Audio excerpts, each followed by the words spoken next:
thank you for you guys allowing me to come in and share my story with you.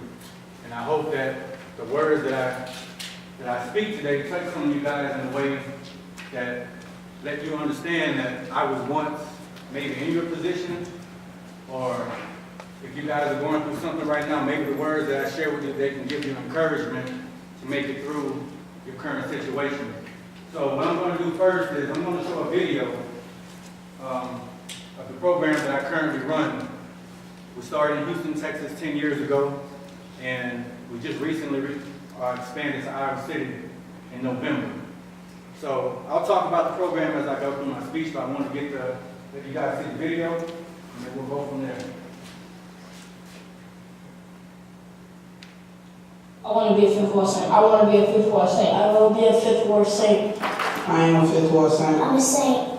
I am fifth ward. I am fifth ward.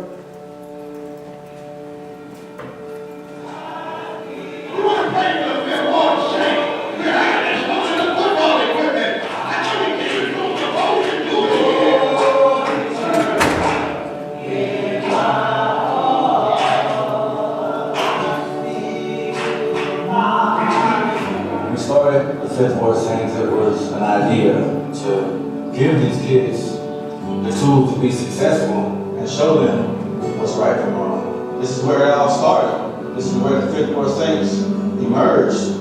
Because not being here, there's no reason to keep it up. On the news, we had seen that somebody had stole the equipment. My granddad said they wanted to go get another season. I really do miss football. Miss having a team. We're looking for positive brothers, man. Come out and help us with the kids in Fifth Ward. Ma'am? No? Just wondering if you guys would be interested in helping. Okay, all right, appreciate your time. To be successful in Fifth Ward is to survive. You don't know when you leave the house if your child's coming back. But that's the reality of Fifth Ward. Trying to raise a young man in this community is hard. It's more than football. It's his family.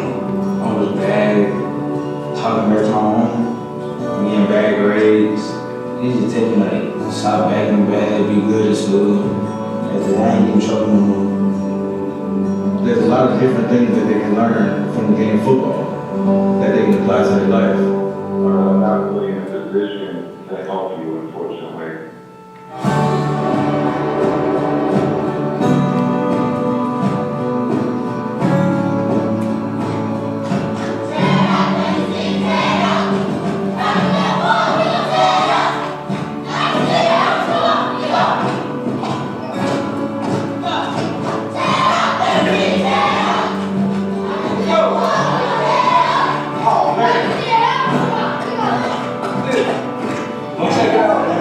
This is nice.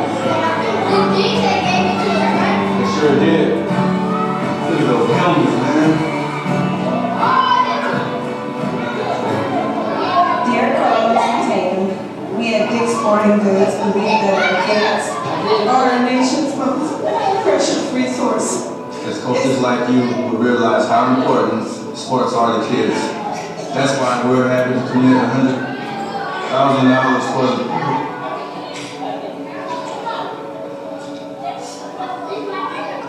programs, equipment, and fundraising in the Fifth Ward Saints. Go Saints. You guys don't understand, we've done this all this time and nobody's really paying attention for it.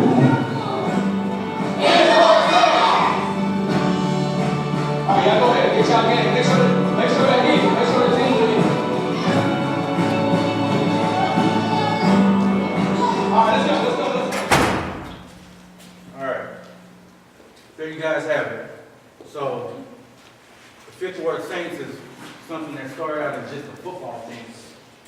And it quickly evolved into more than that because I realized that the kids that were on that football team, they resembled me at that age. And I know that the situation that I'm about to share with you guys was not a unique situation. These kids were going through the same thing that I went through at their age. And the reason why we created the Fifth Ward Saints is because sports is what changed my life. And I knew if it could have that impact on my life, I could have the same impact on other kids in the situation that I was in. So I'm going to start off by just telling you guys what's my story. How did I become the man that you see today? And it's a complete 360 from where I started. So I'm from Baton Rouge, Louisiana, born in 19-something.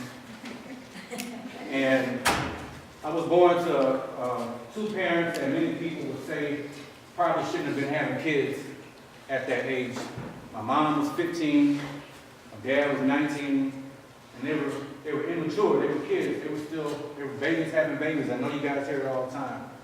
But what you don't hear is the effect of babies having babies. What effect does that have on the babies that they have? And, you know, they didn't have good role models. My mom, she was from a good household. She was kind of the wild child of the family, so she didn't conform to rules very well.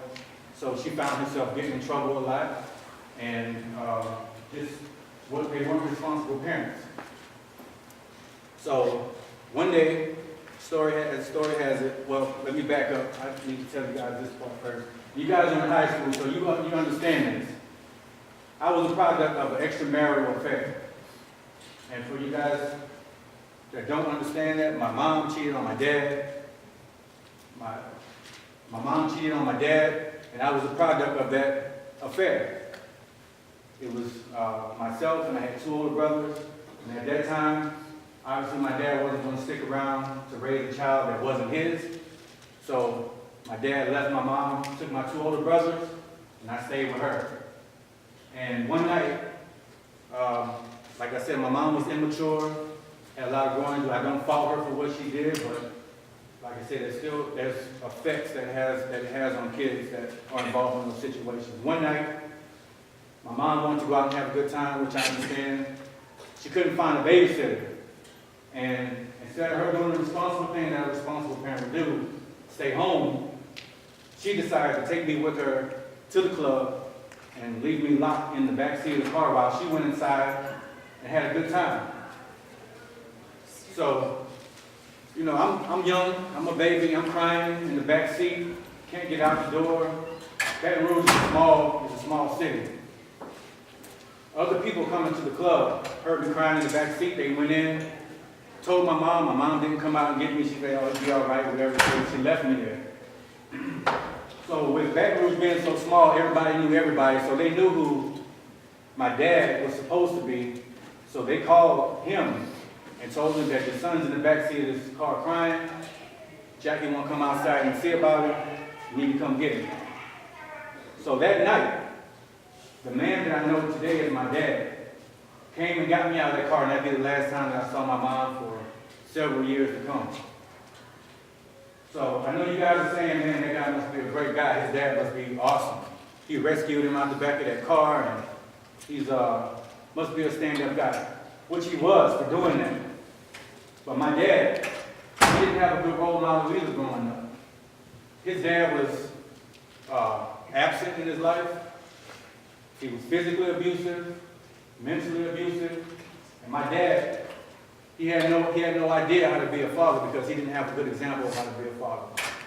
Although I did appreciate him for stepping up, I couldn't help but think that those traits that he learned from his dad that was handed down to him, that he was trying to invoke on me and my brothers by handing down those same things. My dad was physically abusive, mentally abusive. He was a womanizer. He was a drug dealer. Those are all the traits that he learned from his father, and he was trying to hand it down to this next generation.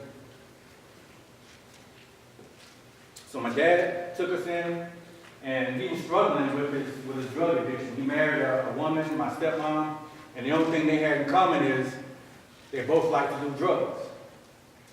So there was a lot of drug abuse going on, and naturally, when so much drug abuse is going on, the kids don't get the attention that they need. So my dad had his 3 boys.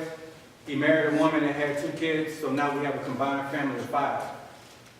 And two parents that are addicted to drugs. So the drug abuse got so bad that they couldn't stay around Baton Rouge. So to make their lives better, to improve their lives, they moved to Iowa. In 1989, My family moved from Baton Rouge, Louisiana to Iowa City, Iowa. And I'll tell you, it was a complete culture shock for me. I had nothing in common with anybody in Iowa City. When I moved here in '89, it was 8% black. 8% of the people in Iowa City were black. Everybody else was white. I had little to no interaction with white people up until that point. I only heard what my grandmother and all those people hand down those horrible stories in the South of how white people and black people interacted. So I'll encourage you guys. I'm encouraged when I look in the audience and I see people from different nationalities and different backgrounds. You guys need to learn to get along with each other and learn each other's cultures, who likes what, and because I can guarantee you when you graduate high school and you go to college, you're going to have to interact with different people. So learn now. What's their culture like? Why do they wear the things that they wear? Why do they say the things that they do? Find those things out now so when you get to college and start working in the real world, you can communicate with people and know their history and their background. So now we're in Iowa City.